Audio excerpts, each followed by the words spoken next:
But today, we have a special guest on the Fight Guys, which this is the first time since the Fight Guys went to video that we've actually had a special guest on.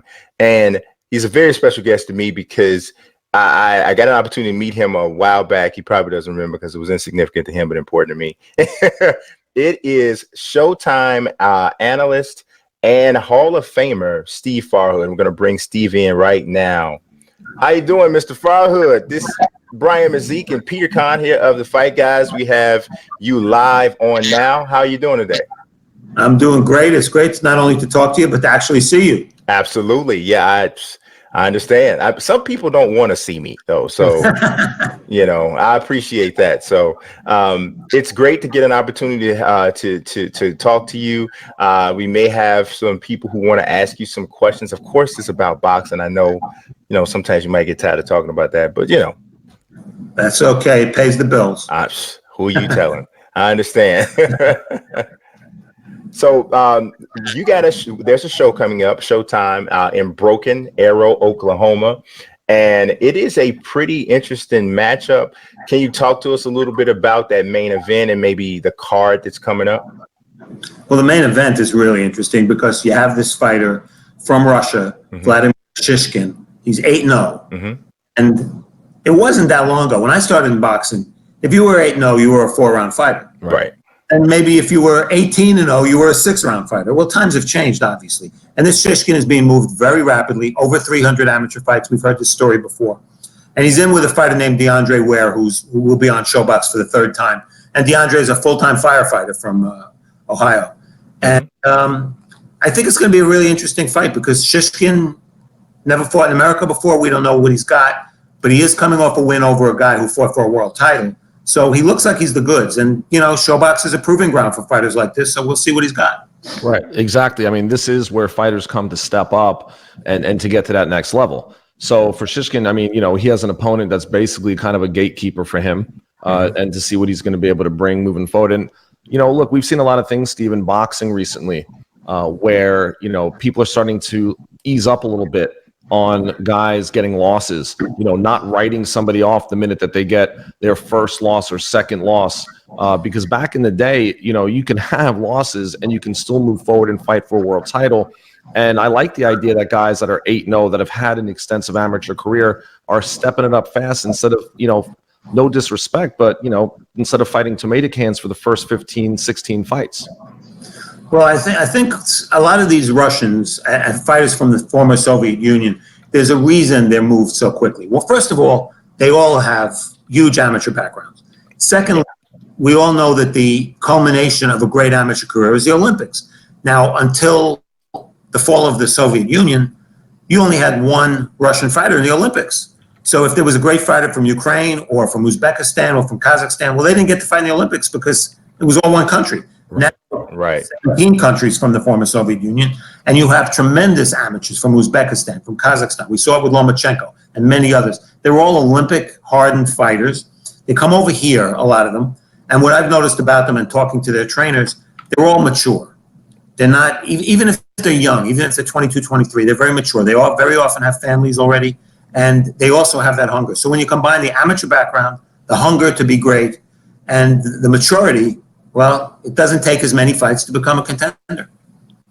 Yeah, one thing that I noticed, and people say all the time, they say, well, this sport is a copycat sport and this sport's a copycat sport. I think all sports are that way. And when you see somebody come along with an extensive amateur career who gets fast-tracked, it seems that you get people to come behind them and mimic that. So Ragon Diao, Vasil Lomachenko, and it looks as if Shishkin may be the latest guy in that line. Would you say that's accurate? Wait a second. Would you say Robeisy Ramirez was brought along too fast? Well, I didn't say too fast. I said rapidly. I'm joking.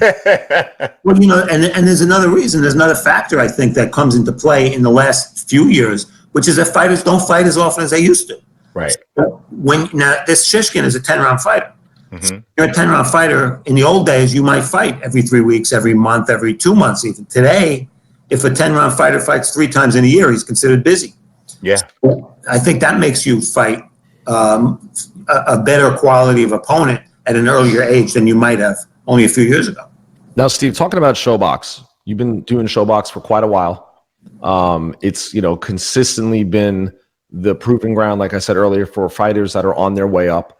It almost, I guess, stepped into the shoes that USA Tuesday Night Fights had, right? It filled those shoes when that went off the air, which has now been over 20 years ago, and has consistently provided us tomorrow's champions. What have been some of your favorite moments so far of 2019, and which ShoBox stars or standouts do you see really making a name for themselves in 2020?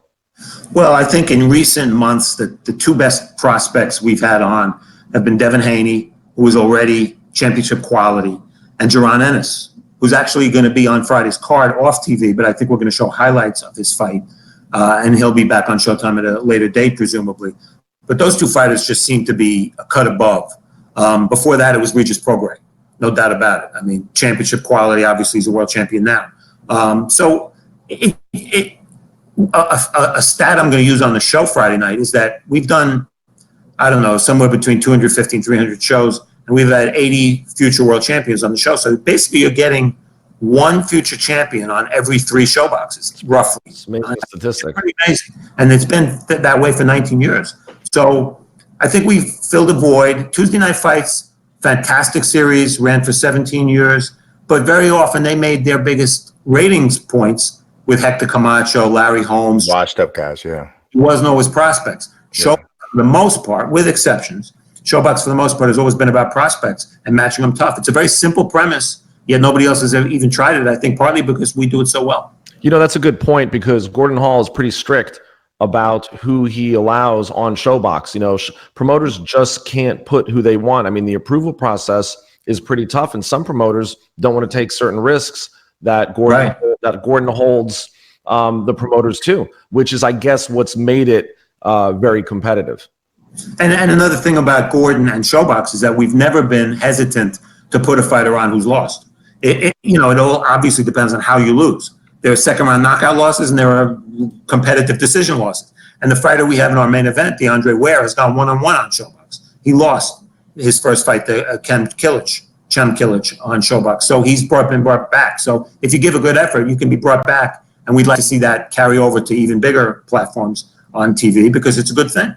So who do we have on the card? I mean, we talked about the main event, but what does the rest of the card look like for this upcoming ShoBox? Well, the middle fight is a really interesting fight because it's Ergashev, Shojahan Ergashev from the former Soviet Union, who's undefeated and is a lot of fun to watch, but to be honest, has to show improvement if he's going to break through. And he's fighting a fighter named Abdiel Ramirez from Mexico, who's a come-forward fighter, a free swinger. So in terms of action, that should really be a very good fight. And Ergashev is coming off a win against Michael Fox, who was a 6'4" junior welterweight. So, he deserves a little bit of a break this time. He's getting a guy that should suit him better. So Ergashev should look better this time. Yeah, that is a massive, in terms of length, junior welterweight at 6'4". Yeah, ridiculous. And Ergashev beat Fox, but didn't look great in doing it, and that was predictable. You knew going. I mean, that's tough. I mean, that's a tall order. Yeah. Look what he did. So aside from this upcoming fight, is there any other upcoming program or things we could look forward to at ShoBox as we move into the fall? We'll be in Midland, Texas in September. September 20. Leah tells me it's 20th, with more prospects, so we look forward to that. And there's a fighter fighting named Brandon Lee, who's undefeated. He'll actually be on this card, and he will be on the September show in Midland, Texas as well. So those prospects just keep on coming. Yeah. I mean, it's that's the thing about boxing, man. And I've told Peter this before. Like, I've been hooked, ever since I could remember, and it always replenishes itself. If you really love the sport, it really just keeps replenishing itself. So somebody moves on, and you feel like, man, I was really into it when that guy was fighting. And then somebody else comes, and you're like, wow, it's just a different thing. And that's why I like ShoBox. That's why I like prospect driven shows like that, because most people who are hardcore fans of something are obsessed with what's next. And that's like the epitome of the show. Yeah, and one thing I've learned a long time ago on ShoBox is never judge a fighter by one fight. Yeah. The guy on the other side of the ring largely determines how that fighter is going to do. And we've had multiple fighters multiple times come back on ShoBox, 2, 3, 4. I think the all-time record is Adam Lopez was on 7 times. But, fighters like Tim Bradley, Andre Ward, future stars, Ricky Hatton, they fought on ShoBox many times. And that's sort of fun for the viewer, not only to see the fighter grow or in some cases not grow, but to see how far he can go. And from the beginning to say, I saw him at the beginning and I liked him. I didn't like him or surprised me or whatever. It's great for the fans. Yeah, and it's becoming a trend. I'm telling you, more than ever, fighters and Julian Williams said it best after his world title win over Hurd. I mean, you can lose. If you look good and you're competitive and it was entertaining, you can come back. And that's what makes it exciting. I mean, a lot of guys are getting more opportunity to come back instead of being discarded. Yeah. Yes, for sure. Yeah, Steve, me personally, I could talk to you about boxing all day. You get to the point where like, I really want that guy to leave me alone. But we're going to go ahead and let you go. We humbly appreciate you joining us. Hopefully you'll come back. And sometimes the amount of makeup that Peter wears can sometimes throw off our guests. But I can relate. Yeah, you had the poker look the whole time, so I really appreciate your tolerance. Imagine what it would look like in high def on TV without makeup. Listen, I corner wherever we are. I corner Steve. You could see him looking for exits. His wife's tried to be a distraction at times. Yeah. Yes. So thank you so much again for joining us, Steve, and we look forward to speaking to you again. Brian and Peter, thanks so much for having me on. Steve, thank you.